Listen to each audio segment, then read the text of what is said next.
Hey y'all, I'm Todd Bailey. What's up? It's Arie Lombardozzi. And this is fucking Brewtal. Get in the pit, stock up the fridge, and listen. We're here to cover the latest in metal news and craft beer.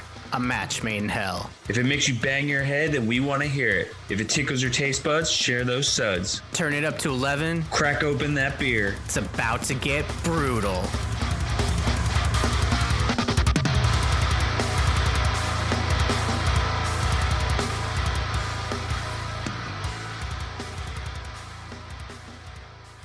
What's good there, Hopwolves? It's your boy, Arie Lombardozzi.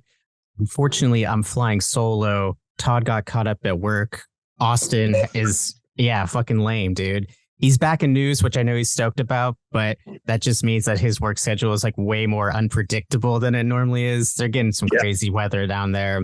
So Todd's here in spirit, but we have a really special guest, a good friend of mine and killer fucking musician, Mr. Dustin Boltjes.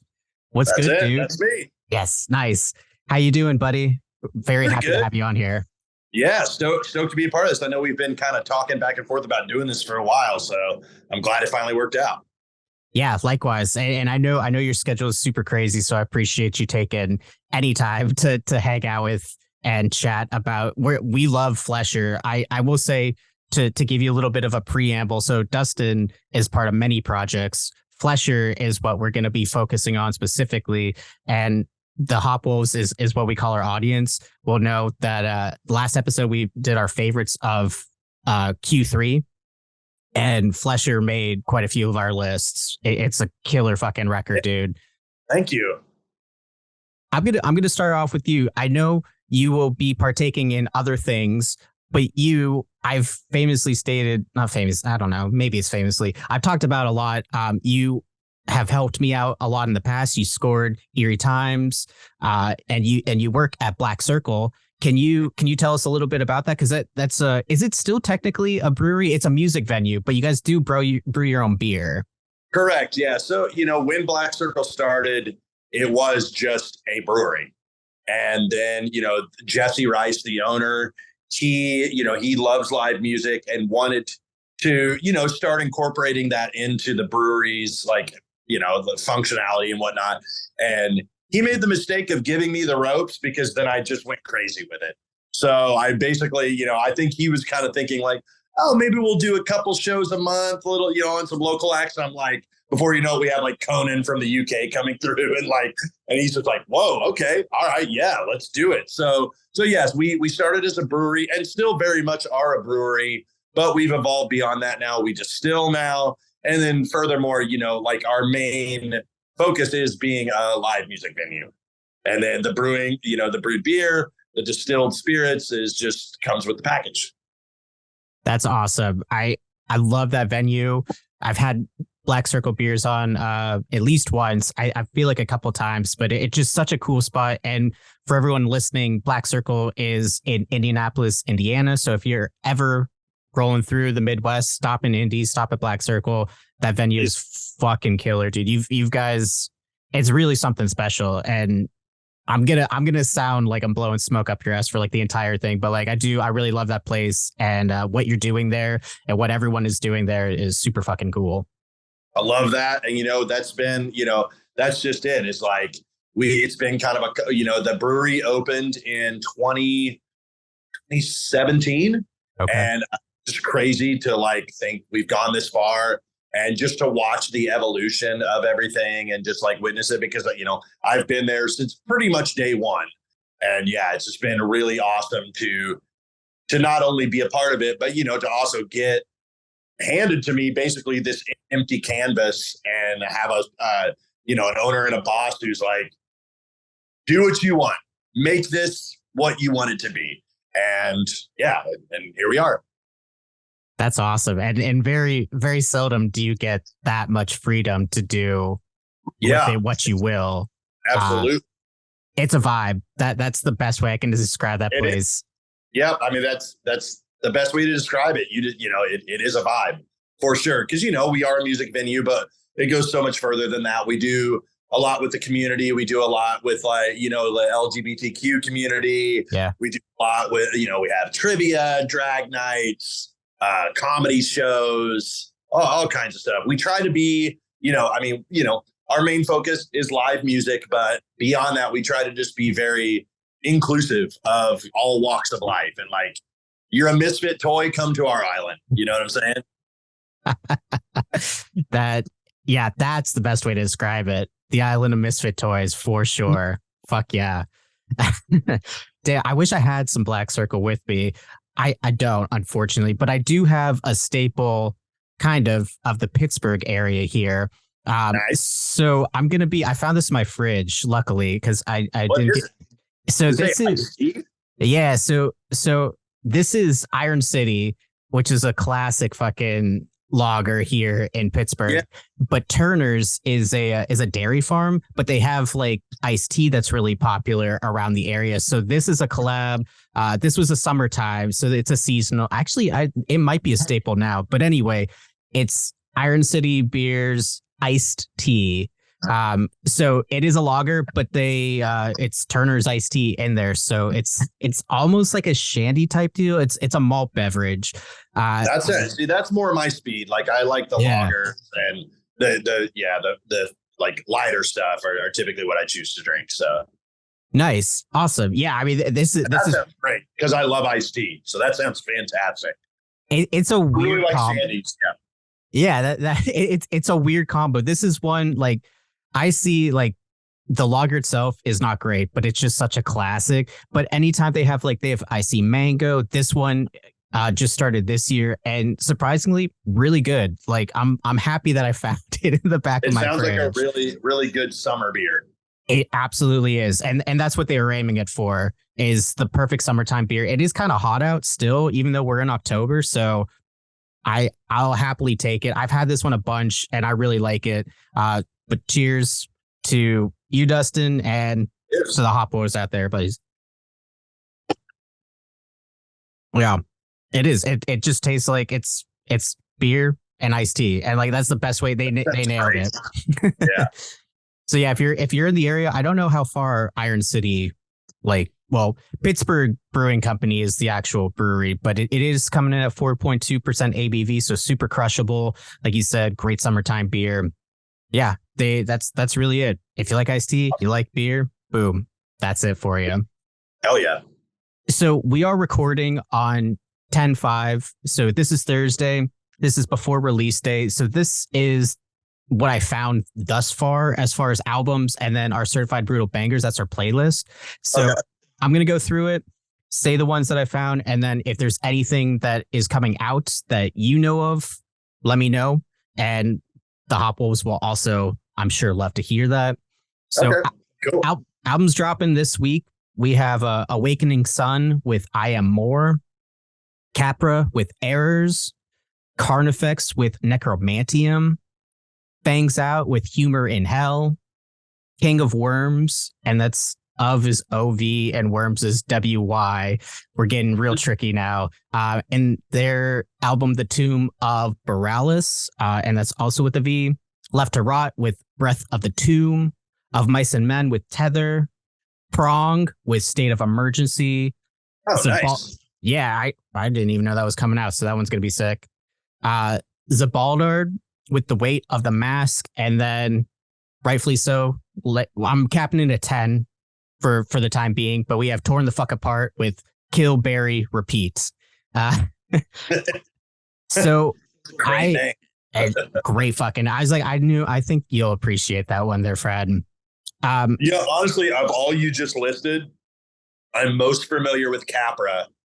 Really great hardcore band, like grindy kind of hardcore band. We had them at Black Circle before, and I wasn't very aware of them until they played, and then I was just like, whoa, these dudes are sweet. Well, these dudes and this chick who's singing are fucking monstrous. Yeah.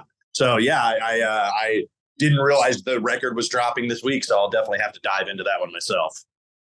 Hell yeah. I really liked their last record. Nice. Yeah, that's one that just came onto our radar not too long ago, so I'm excited to check that one out. I'm stoked to hear that they bring it live. They seemed like they would. I'm really excited for CARNIFEX, OG Deathcore. They just keep getting better and better. So can't wait for that one. Torn the Fuck Apart. I'm really excited for that. and the SVALBARD as well. But is there anything that we missed that you know of that's coming out that you want to give a shout out to?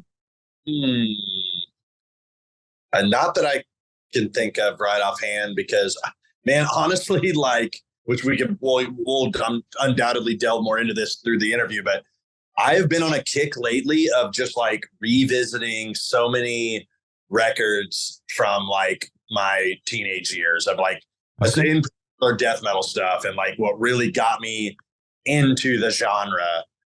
So I've been going back and just revisiting a lot of that stuff lately. So unfortunately, I haven't had the pulse on the new release radar as well as I should, because I've been going back in time. So it's honestly like it is a full-time job to try and keep up. And there's, I can imagine. And I mean, especially as a promoter, like you're constantly getting bands, and I'm sure it's hard. And we'll talk a little bit more about this later, but finding that balance of getting, like, you know, we have a lot of legacy acts now, but also getting the word out about smaller bands too. And I'm sure that's really hard to kind of balance the two. Yeah, it certainly it can become very overwhelming because, you know, I'm a one-man operation. It's a lot to digest from time to time. So more power to you, man. It takes me like a week to fucking do anything. So I applaud that, and you put on some killer stuff. Thanks. Let's get into our certified brutal bangers. So this is the playlist that we like to put together. And what we do is we kind of keep it the heaviest up top and then kind of filter it down. And usually like the softer stuff, we try to keep it as heavy as possible. But again, I'm capping it at 10 for the time being. This will change once Friday hits. So I'm going to start it off with Perpetual Deception, the new Suffocation track. Oh, yes. I was hoping you'd touch on that one. I actually just saw that pop up today on my Spotify. And so it's like on the list of things to do today is listen to that song. I haven't heard it yet. So there's no way you're going to be disappointed with it. It's great. I don't doubt that at all. That band just I mean, they're like Cannibal Corpse, you know, it's like, it's just one of those bands that you can always count on a swift, brutal kick to the face. Yeah, I mean, Todd and I talk about this a lot. So and I've talked to you about this a little bit. So we're more in the realm of anything core. So you like your deathcore, your metalcore, slam, beatdown, stuff like that. So death metal is a little bit more foreign to us, but it's been a really exciting year, at least in my opinion, for not only legacy acts like Suffocation, Dying Fetus, Cattle Decapitation, like these bands that have been around for so long are putting out some of the best material that they've ever put out. I know. I love to see it. And that's great. Yeah. So I can't wait to get into the interview because I know we'll touch on that a lot. So yeah, definitely check that one out. Then we have Hypnosis of the Ancients from Malodorus. That's one I hadn't heard before. Sermon of the Empty with Neath the Abyss. Chin Check from Filth. Detest from Torn Soul, and that's featuring Oliver of Archspire. Glitch from Sentinels, that's the first one that they have with their new singer Kenny from Dead Vector's fucking banger. VILDJHARTA, they're coming out with a lot of hard to pronounce thing. It's plus YLVA plus Yolva. I'm gonna go with that. Beautiful, beautiful track from VILDJHARTA. Can't wait for that record. Then we have All Towers Drawn in the Equatorial Room from Dreamwell, Second Skin with Break 50, and very sad to hear that Betraying the Martyrs this is their swan song, The Veil. They're done as a band. This is the last one. The one I know, Todd, I'll give a shout out because he is really into Filth and Chin Check. That's a great down tempo. Got an offer for them at Black Circle, Filth. Yeah. Oh, nice. Yeah. I know Todd would say, please pick them up. They're super fucking killer, dude. I definitely see like they're I'm not too with the core stuff. I'm not as like involved, but they're a name that I'm seeing like popping up more and more and more. So I feel like they're like definitely becoming a bigger band. Yes. So I should probably get on it before I can't afford them anymore. I think that's a good call. And Yeah, I think you'll like them. I think you'll like them. That's a really fun, like I said, that's a down tempo beatdown band that's just doing fucking awesome things. Dustin, also of Filth, is a fucking monster on the mic. Awesome. Yeah, so those are our 10. Really excited. The Sentinels, like I said, awesome. Filth, VILDJHARTA, and Beneath the Abyss were the ones that really stood out to me this week. So all that aside, let's get into what we like to say, stole it from the rock, from Fast Five, the mean potatoes of the show. We're going to get into some questions with you there, friend.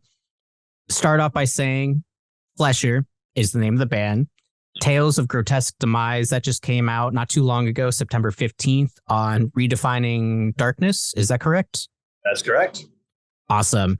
And so Flesher is you. And then is it Paul on guitar? Paul Brees on guitar and main vocals. And then Gus Matrasha had recorded the record with us, but he stepped down. So now we have Dave Jagger, who is just a friend of mine. I've been in other bands with him, and now he is our current bass player. That's awesome. Power trio. Always here for a good power trio. You don't see that too often anymore. Definitely not. You're gonna be in the same. It's like people are gonna talk about Rush, and then they're gonna talk about Flesher. Same breath. Well, first off, like, congratulations on the record. Like I said before, we fucking love it, and it's making Todd and I, again, historically not huge death metal fans, like, really love and want to explore the genre more. So, like, awesome. I love hearing that. Yeah, it is like it's got that old school sound to it, but I don't know. It's got, like, maybe it's the production, but it's got like a newer flair to it. So I feel like it's the best of both worlds, and seeing that a lot with, like, I know you have Devin Swank from Sangui Sugarbog do guest vocals on the tracks, but I think that's another band and bands like them that are really, like, injecting more life into the genre. Absolutely. And honestly, maybe if you could talk a little bit about that, like, how do you feel? You said you're revisiting a lot of classic death metal that was in your formidable years there. How do you feel about the scene now? And how do you feel about, like, being a musician for as long and coming into the scene with a new band, even after all these years? Like, what is getting you excited to do that? Well, ultimately, just as a whole, like, I've been into the death metal genre for so long. I got into it. I mean, it's the genre, basically, aside from, like, Slayer, the core band, Slayer, Metallica, all that stuff, that made me want to become a drummer. It's like, when I first heard Cannibal Corpse when I was 14 years old, I heard, like, blast beats. I'm like, that's it. That's what I want to do. and so I've been into this genre for such a long time. So it's really awesome and exciting to see, because, there was definitely a long lull where it kind of crept back into the, like, severe underground. Yeah. And, like, and death metal was not talked about really, other than, whispers from the underground. And so it's really exciting to see this whole new wave that's happening, and it's been happening over the last couple of years with bands like Sanguisuga Bog. You have, like, Frozen Soul from Texas. There's this whole movement happening in Texas that reminds me and kind of feels like how it was in the 90s with the Florida death metal movement. And yeah, it's just exciting. It's exciting to see people embracing this, and not only death metal kids or fans or whatever, but it's now starting to do this kind of crossover thing with, like, the hardcore realm, and it's pulling all these different scenes together, and there's like, there's bands now doing, like, kind of hardcore death metal crossover stuff, and I'm fucking here for it, man. I love it.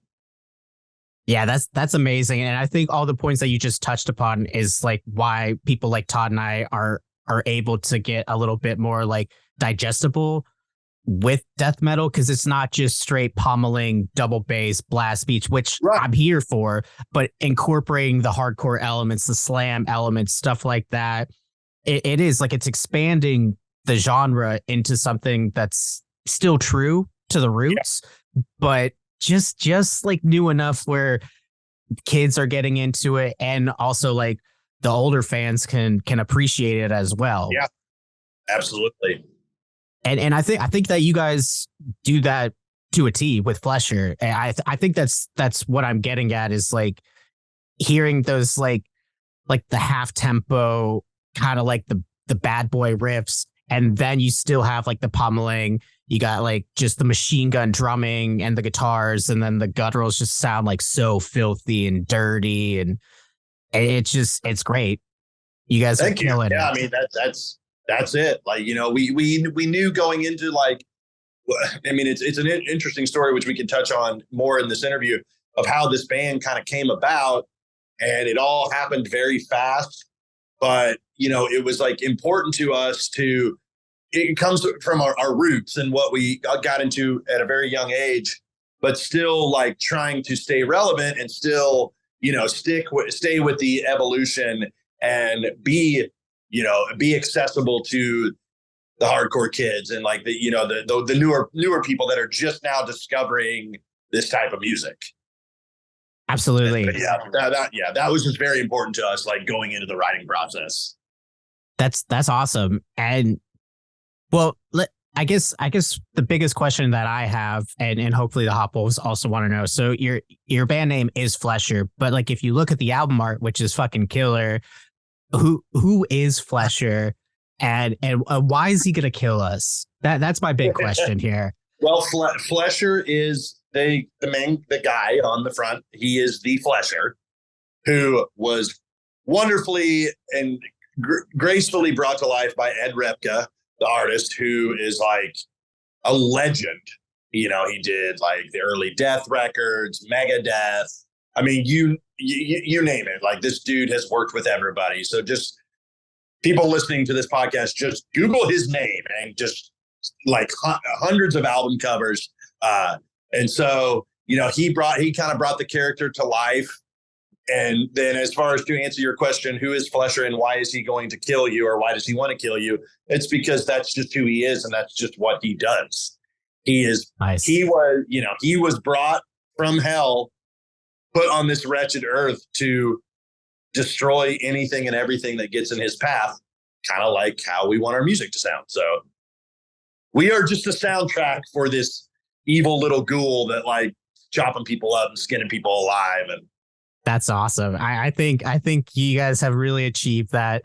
The sonic just onslaught, really the whole package. We're really big fans of like the whole package here on Brewtal. So having the really cool album art and like the backstory to go with it is just super sick. And it's great. I remember you telling me that when I got to see you guys a couple weeks ago, it just like, I don't know. I love that. Like that elevates the sound for me. So even if I like the music, like having all these little tidbits just make me want to listen to it even more.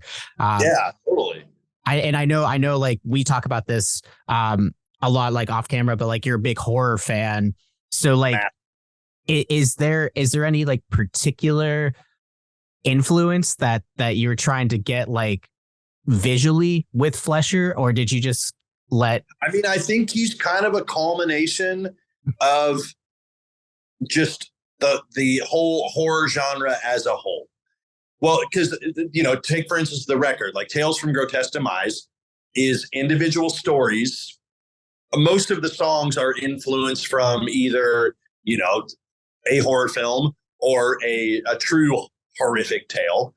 And then all leading up to the final track, which is Flesher Will Kill You. And then if you read the lyrics to that just kind of tells you who he is and what he's all about. That's amazing. Could you touch upon like what some of like the individual tracks are based off of? Yeah. So you know, this record opens up with Wisconsin, which is directly influenced mostly about Jeffrey Dahmer. I knew but a little bit of Ed Gein in there as well. And then let's see, track 2, Scroll of Thoth is a mummy's tale, basically. Okay. And let's see, you'd think I would just remember the names of our songs, but my mind's just blank. But yeah, so like the first single we released, The Gates, is about is influenced from the Nightbreed story, the Clive Barker tale. Oh, nice. Nightbreed. And Curse is about Hatchet, the movie Hatchet. Oh, nice. Love. And let's see, In Suffering is very heavily influenced from like Hellraiser and that sort of thing. No, what other songs do we have? What about Creature Beast? Creature Beast, yes. Pumpkinhead. Oh, nice. Yeah. Because Pumpkinhead, because Creature Beast is a tale, and it's like, it's not a direct correlation, but we just pull those ideas and kind of make it our own. So, Creature Beast is a tale about, someone who has been wronged, and then they summon this creature to seek out revenge. That's sick. I love, especially like those, like Pumpkinhead's not an obscure reference, but I guess like in the grand scheme of the horror genre, like it's a little bit more obscure as far as like, so that's really cool. Great series. I love that you did that. Is there a track in particular? Do you have a favorite from the album? I really love Scroll of Thoth, and it was awesome to have Devin involved in that one, because I feel like that song is a really good representation of kind of where we're going musically. Okay. So I think it's that was one of the last songs written for the record. And I think it's just a very good representation of kind of where the next record will be going. Okay. So I would say if I had to pick a favorite, it's probably that song. Yeah. That's a great song to pick. And it was so cool seeing Devin hop on stage with you guys to do that. Cause I know you had mentioned to me, you're trying to do, no, I mean, not trying, you did Devin's part for the rest of the tour. And that must've been like super hard to do. Cause that seems like a very like complex part drumming wise. It sucked not only because Devin has such a like distinctive, sick fucking voice. Yeah. That I just like, I have my own voice I do. And so, I tried to get as close to him as possible, but then also, playing drums and singing is not necessarily the easiest thing as well. And in particular, like this part, even though it's a slower kind of breakdown riff, it's just, it took a lot of focus to do it all at once. So it was much nicer having him go ahead and take the forefront on that one. So. Yeah, I can only imagine, but that was a really cool, like little surprise for that. I'm blanking on the name. What was the name of the fest? It was Metal Immortal. Metal Immortal. That's right. Yeah. Awesome. So you being living now in Pittsburgh, I think this was their third year, and Deb, who sings for Lady Beast, which was a band who played there, that I think they play it every year. She's doing a fantastic job, and it's just cool to watch her fest keep growing and getting bigger and bigger. And I would suspect that you're going to be seeing that fest in that city for a long time. I sure hope so. It was really cool. That venue is super cool. Yes. And it was a really like sick event where like the vendors were like there in the middle of. That's because I know you kind of do that with not kind of like, I know you do that with stuff like you have like Heavy Hell that you put on and a lot of things over at Black Circle. So it's really cool that we talk a lot about crossovers here musically, but also like you said, incorporating other aspects of the community in general. So that's important. It's like, because yes, music is what brought us all together, but there's so, once you dissect it, there's so many moving parts that aren't even the music that are involved in the music scene. And so, it's really important to make sure to represent those aspects of things too, and showcase these artists and these people who are doing just as sick as shit.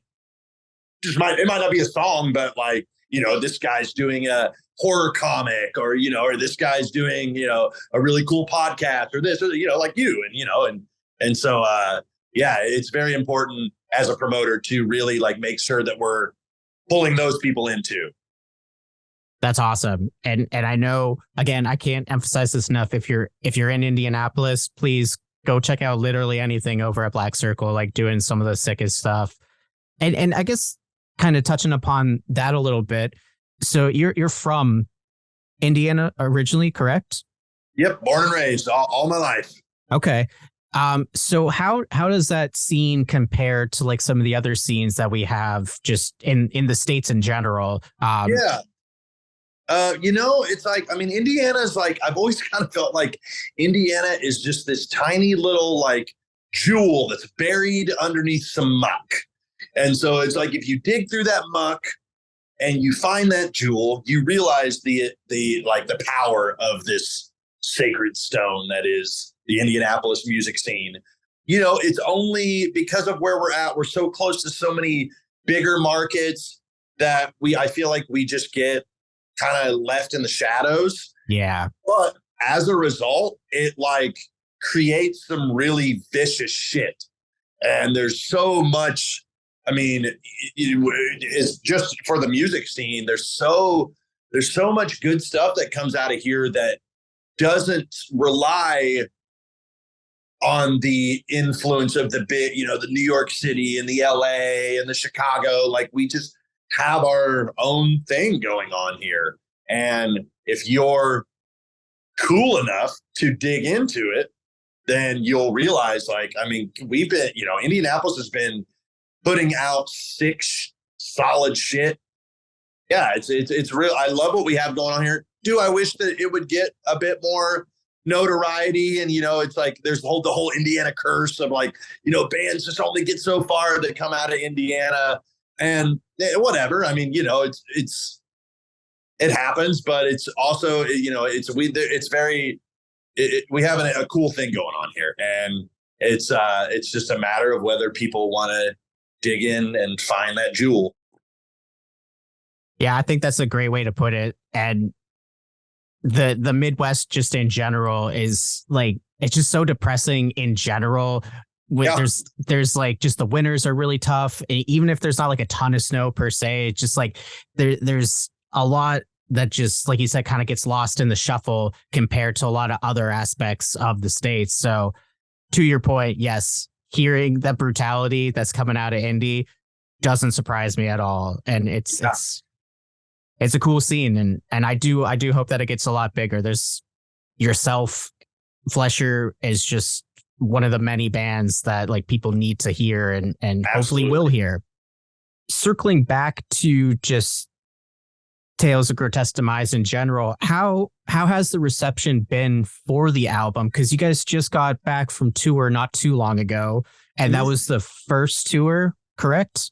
Yeah, we had done like a little weekend thing early in 2023, but yeah, this was like the first real tour we'd ever done. We were and it was a small run. It was like 10 days, but dude, it was great, and it was like, it was really good to be actually out on the road when the record dropped. So that was cool. And man, I mean, like, the response and like it just has been overwhelming. People are really embracing this record, and we got like a nod from Internal Bleeding, a nod from Chris Barnes, like, about the record. And, say what you will about that dude, but some of the records he was on are like some of my favorite records. So, it's like, I feel like he gets a bad rap, but he still is who he is. Right. And he paved the way for a lot of shit. And so, like, in my eyes, Chris Barnes will always be ace. It's kind of one of those things that's like, with a band like Cannibal Corpse, even though he's not involved with that anymore, it's like these dudes have done so much and laid the foundation for so much that it's kind of like, just do whatever you want at this point. Like, you can fart into a mic and I'll support you. I mean, I guess that's really telling. If you have the Chris Barnes stamp of approval and he's docking every other like newer death metal band, like, you guys are doing something right. And that's what I'm like, all right, well, this dude hates everything. So I'm like, if he likes our shit, we must be doing something cool, Yeah. But furthermore, the reviews have just been fantastic. And I think people are really, the cool thing is that people are really understanding what we're doing with this, and like that it is a massive throwback to like the golden days of death metal, but also they, people are picking up, like someone like you who's, younger and picking up on like the newer aspect of it, and like that, and that it still totally holds its own with all of our modern contemporaries. Yeah, I mean, it's great that that's like across the board, the general consensus for the record, because that's very hard to do, because like a lot of the bands that have like that throwback sound have been really like, because now like the bands that you're growing up with are like maybe some of the bands that I'm just getting into. So like you have like the resurgence of a lot of things. So you're getting those older influences with a younger crowd, I guess. Yeah. And that's a really cool thing to see. We Todd and I talk about this a lot, like with deathcore specifically, because like we were like at that age when it was first like really coming into the mainstream, and there's a lot of bands that are going back to that sound, and some of the best bands that are doing that are younger bands, and it's just cool to hear like that homage while still again keeping up and pushing what it means to be like a death metal band or deathcore, but like whatever you want to. Genres are always so fucking fickle, but yeah, if it's cool, it's cool. That's what it comes down to. Exactly. Yeah. And, it's just like ultimately, like with anything, whether it be death metal, whether it be heavy metal, thrash, rock, whatever, it's like, just if you got the good riff, you're there. You figured it out. Like, just give me a good riff, And I think that's like another thing, because there for a while, it seemed like death metal went, during that part of death metal where it did start delving a little more into like the super underground. It also got a little, in my opinion, a little out of control with just like the just sheer over the top of it. And it like, it was just it was just too noodly, and like it kind of lost sense of like the power of the riff. Right. And also the production aspect was becoming very sterile and just overproduced. And, it's good to see that whole sort of thing coming back into fruition too, of like, the production side of things and just the power of the riff. Like, I'll say that a million times. Like, that is the power of the riff compels you. And that's it. Like, give me a good riff. And I think that's what a lot of these like newer deathcore, death metal, hardcore, like that, all those foundations of those genres and subgenres were built on just sick fucking riffs. And here we are. We're going back to that and getting away from the just like, it just needs to be a bazillion miles an hour all the time. You need to fit as many notes into a riff as you can all the time. And it's like, we're just going back to that. Like, I mean, it's devolving in a sense. And I'm like, fuck yeah, keep devolving.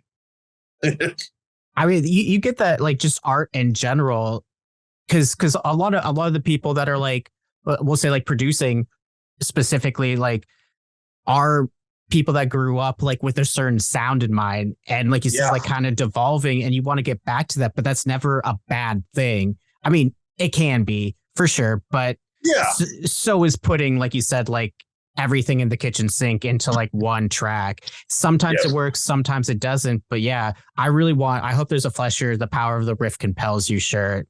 Please make that a thing. I'm on it. Hell yeah.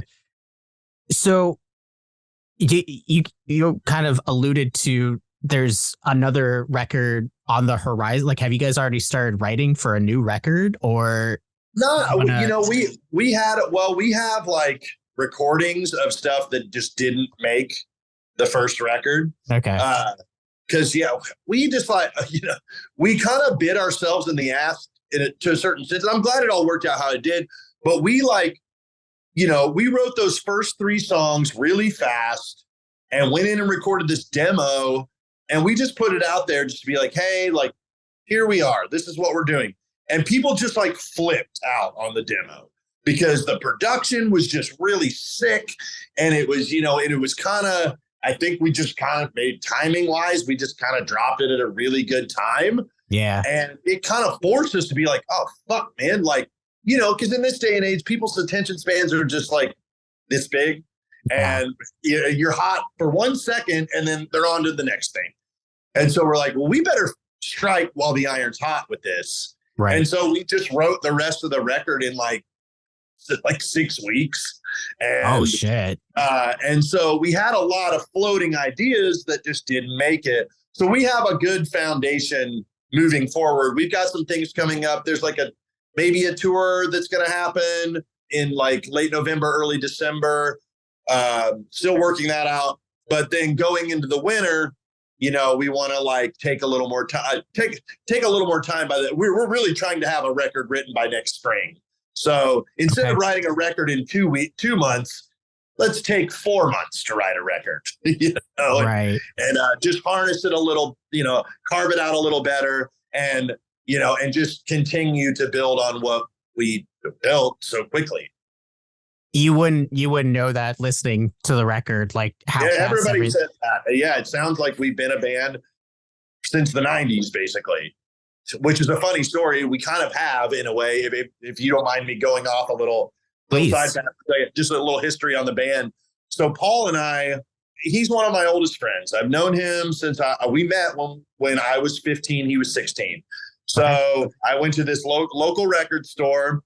He put up a little flyer on the bulletin board that was like, guitar players, seeks drummer, for fans of, and he put like all the shit that I loved at the time, and had his little number on there, tore the piece of paper off, went home, called him, and then had like a buddy of mine who was like a bass player, because I was also a drummer at that point. Like we all sucked. And but we called Paul up, and like I chatted with him on the phone. Everything was cool. My friend who was the bass player, he drove. So he was able to drive us out to Paul's grandparents' house. Because Paul's parents they were like, no, you're not jamming here. But Paul's grandparents were like, oh yeah, come on in. Like, you can do it here. And so Paul had this sick ass jam spot set up at his grandparents' house. And we went out there and we jammed around, and it was awesome. Like I said, we fucking sucked. Like, we couldn't play shit. This is when we're first starting to learn how to play our instruments. And like, so it just never really turned into anything. It just fizzled out. And, I didn't really start my first real band until I was out of high school. But so now, 30 years later, here we are. And Paul and I have now started this band that we wanted this band to sound like in 1993. But were unable to play shit good enough to sound cool. So yeah, he and I are doing the band we wanted to do 30 years ago. Man, that's some cool fucking shit. I think that's a big part of what feeds into like why it just came so naturally and we wrote so quick, because we just immediately went into it knowing exactly what we wanted it to sound like. And so It just like, and this shit is like, we've listened to it for so long. It's like in our DNA at this point to just like play like old school sounding death metal. Man, that's super fucking cool. So you guys, yeah, I love telling that story, because it's just like, I'm just a sucker for like a coming of age tale. It's a coming of age tale about two fucking heshers that like came full circle, and now they're doing this band they wanted to do when they were kids. And yeah. That does sound like a great like a buddy comedy of some sort. Yeah, like there's something in there. Yeah, totally. That's so. Yeah, you're a filmmaker. You decide you want to make that film. We'll talk. That story is really cool. I fucking love that, and that's cool, because so like you guys haven't been in a band in 30 years. Like there was never one time that you were in one, or there was. So the story gets even more bizarre. Keep it going. I like where this is at. So Paul and I, we've been friends this entire. I mean, he's one of my best friends. He's one of my oldest fucking friends, and we've never lost touch. Okay. And then a few years ago, we started this synth pop, kind of like Depeche Mode band, because he and I both love 80s pop and synth wave and stuff like that. So we started this band called Stranger Attractor. This was in 2018. And we did, we played several shows. We played with some really cool bands. We put out a 7-inch for Record Store Day. And then COVID hit. And we had all these great plans with this band. We were linked up with this like big producer out in Los Angeles who was gonna like co-produce our record, and shit was going fucking sick. Like, it was awesome. And COVID hit. Everything got derailed. And then we both kind of had these rocky few years with a lot of, not only COVID fucking everything up, but like some personal shit, family shit, whatever shit happened. And so finally the clouds were parting in 2022. And Paul's like, yeah, let's fucking get back together and let's just start writing new Stranger Attractor material. And let's like try to get the gears going again. So I go over to his house, and he's just got this wicked set. He's like a synth like maniac. So he's got all these crazy gear, and I have some cool gear. We get in this room with all these synthesizers, and we're just sitting there like twiddling our thumbs. What are we going to do? What the fuck are we going to do? And nothing is coming. Like, we're just like blank. And so he's like, man, I've been writing some like sick riffs. You want to check them out? And so he starts playing what would eventually become Curse. Okay. Or no, it was Curse or Wisconsin, one of the two. I don't remember, because they both kind of came to life really quickly together. Anyhow, he starts playing this riff, and I'm like, oh, dude, that's sick. And so I hop on. He has like an electronic kit over there. I switch the electronic kit from like the weird 80s like pop sound to the like cool sounding heavy kit. And we just start jamming, and it just like that day, like we wrote like a bunch of like riffs, and that would go on to become Wisconsin and Curse. And then that was it. We were just like, well, I guess RIP Stranger Attractor, new band is in. And then it just all from there just bam, just happened really fast. Man, that's super fucking cool. That is the ultimate tale of how this band came to fruition. It's been a wild, weird ride. I mean, it's cliche, but that's kind of how like a lot of really great things happen. It's just like super fast. Like you kind of like, it's not like super unexpected, but how it transpires, you're just like, this isn't what I was like anticipating, but like I'm here for it, and we've got something. Like, you're kind of capturing lightning in a bottle that's been there, but like that's amazing. You mentioned the band, like, so Stranger Attractions or Stranger Attractor, and your promoter. People would always get those two confused, because in my stoned like weed riddled mind, I like named them both similar things, so people would get it. Because Stranger Attractions spawned from Stranger Attractor, the name. I started the production company. I needed a name, and I was just like, that just sounded cool to me. So because trust me, Paul was always like, why did you do that to us? Why did you name your production company basically the name of our band? And I'm just like, I don't know, man. It was like a spur of the moment, like probably weed fueled decision. And so yes, back on track. So you were asking about Stranger Attractor. I just want to know if that's where like it stemmed from. Like, I guess like which one came first? Yeah. So Stranger Attractor, the band, was first. Stranger Attractions, the production company. Okay. Nice. Yeah. So I guess to touch on that a little bit. So you're a promoter. We also touched on that earlier. So have you always been like a promoter, or is this like a newer thing, just being in the industry for so long? Yeah, no, I haven't. And I never wanted to be, quite frankly. I never wanted to get into that side of it, because I saw so many of my friends stress the fuck out, constantly losing money. Like, and I was in the band, so like I've always been a band guy. So I'm just like, I show up, I play the show. I don't promote the show. Right. And well, I mean, other than what a band is supposed to do, you know what I mean? But I don't handle the operations of putting on shows. I started working at Black Circle, and it kind of all just, again, a weird kind of timing situation. Well, I was starting to really get the gears going with Black Circle, working with other promoters in the town, and getting national acts starting to come through. And it was becoming a regular thing. We were getting on the radar of booking agents, and was working with this guy who had like a bigger production company. And long story short, he got caught up in some shit and had to go. So he basically was like,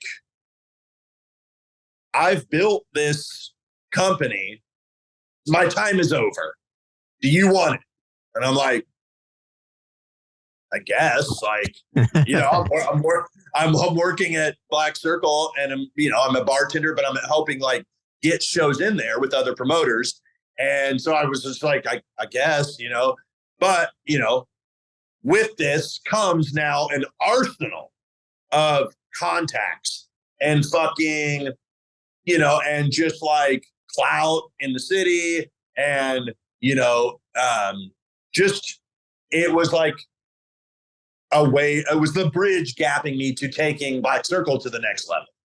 Okay. And so I'm just like, fuck it. You know, I wasn't like doing much band stuff at the time. This was like right around the time of, this was when I was done with Skeleton Witch and still doing stuff, but just on a smaller level. And so I'm like, sure, you know, let's fuck it. Like, I didn't want it, but it's here. Might as well take it and ride with it.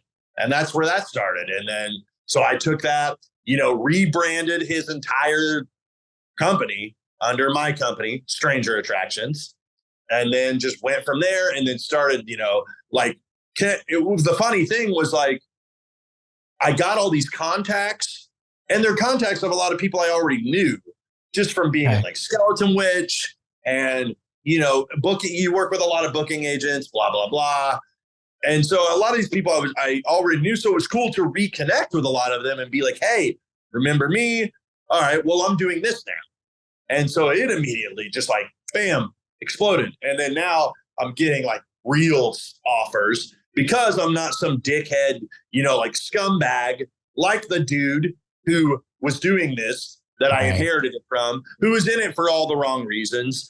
And, you know, it's why he had to get the fuck out, because he was a dumbass. And so, you know, it's like cool. And I'm not saying I'm not stressed out. I'm not losing money, this and that, but it's cool in the sense of like, you know, now so many years into doing this, I've now worked on both sides of the fence. So I can like, it's better. I feel like bands trust me more because there's a lot of snakes in the garden in the whole music production side of things. There's a lot of dumbass people who, again, get into it for the wrong reasons. They want to impress girls, or they think they're going to make all this money, look cool, because they're the dickhead who never could be in the band. So they want to ride the coattails of the bands to make themselves, you know, whatever, look cool, whatever. Yeah.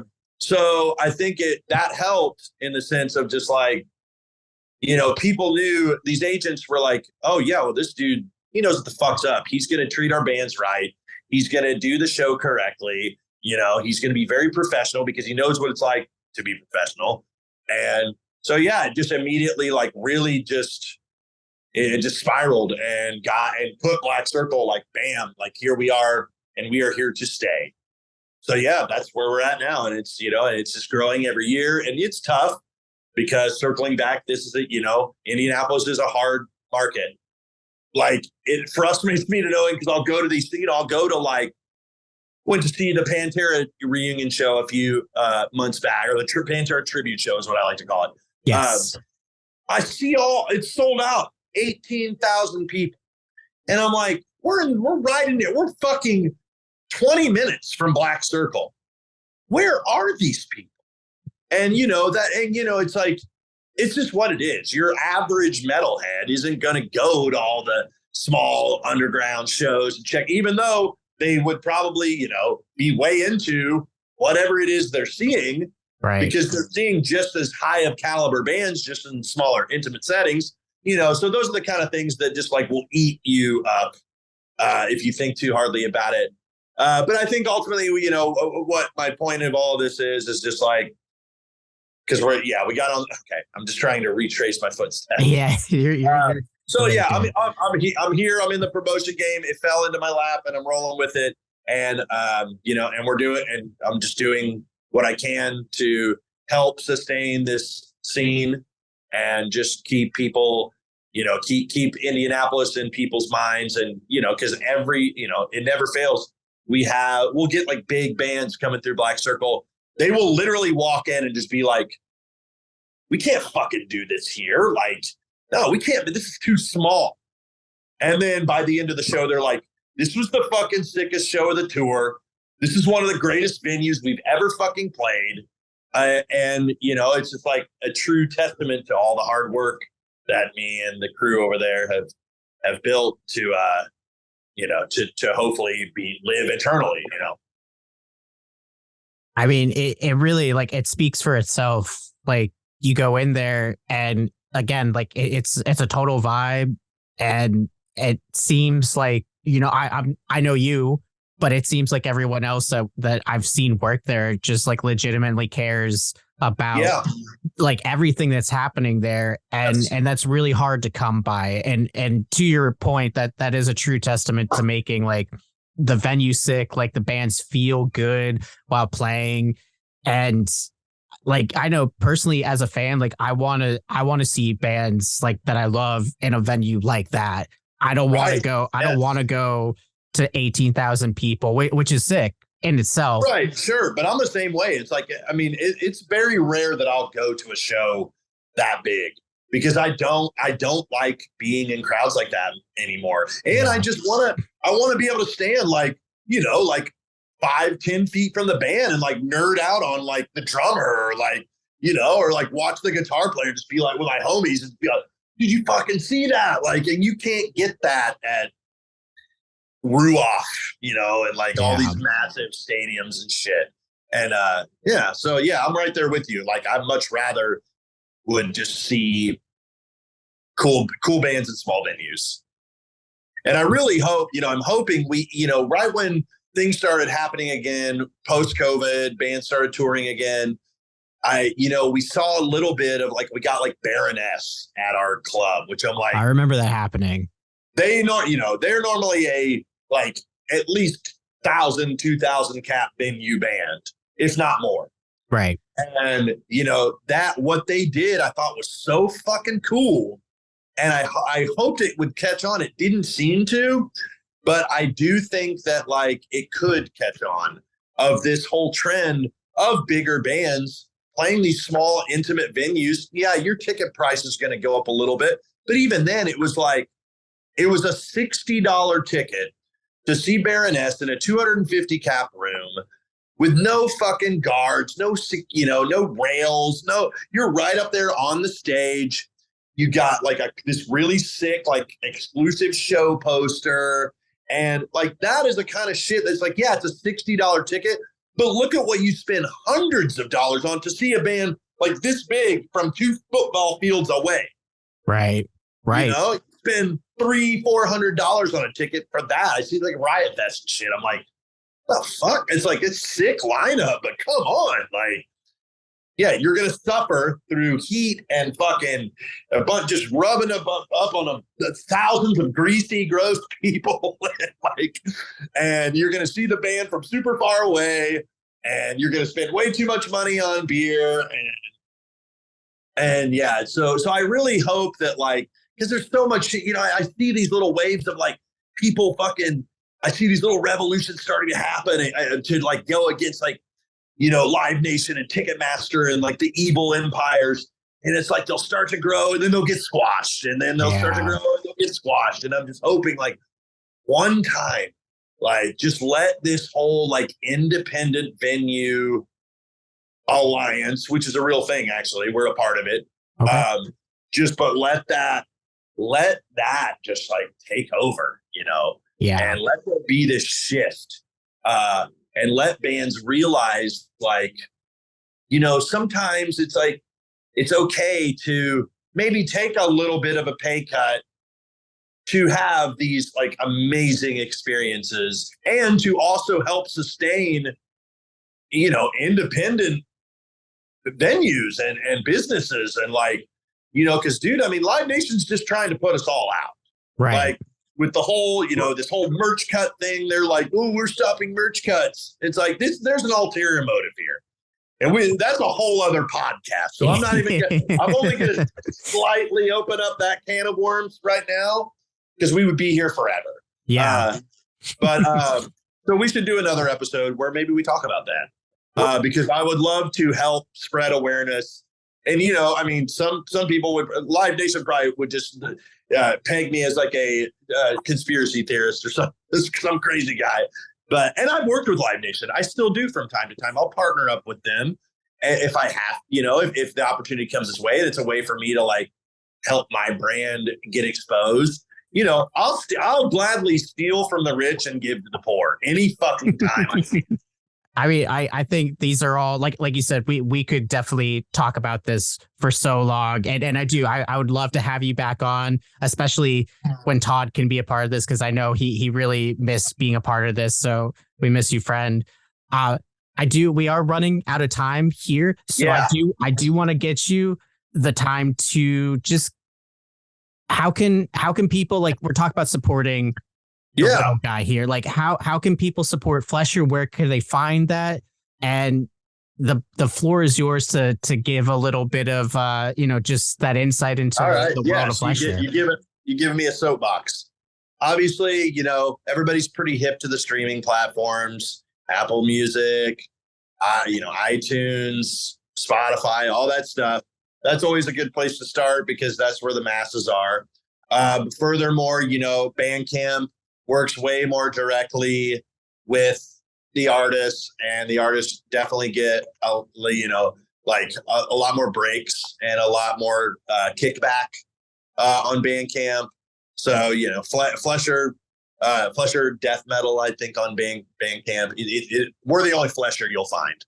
Definitely hit the Bandcamp, and and just keep up on Instagram. Instagram is seemed to be our most favorable outlet for social media, and that is at Flesher Death Metal.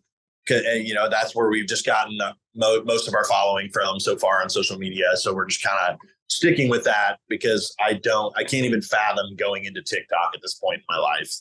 But who knows?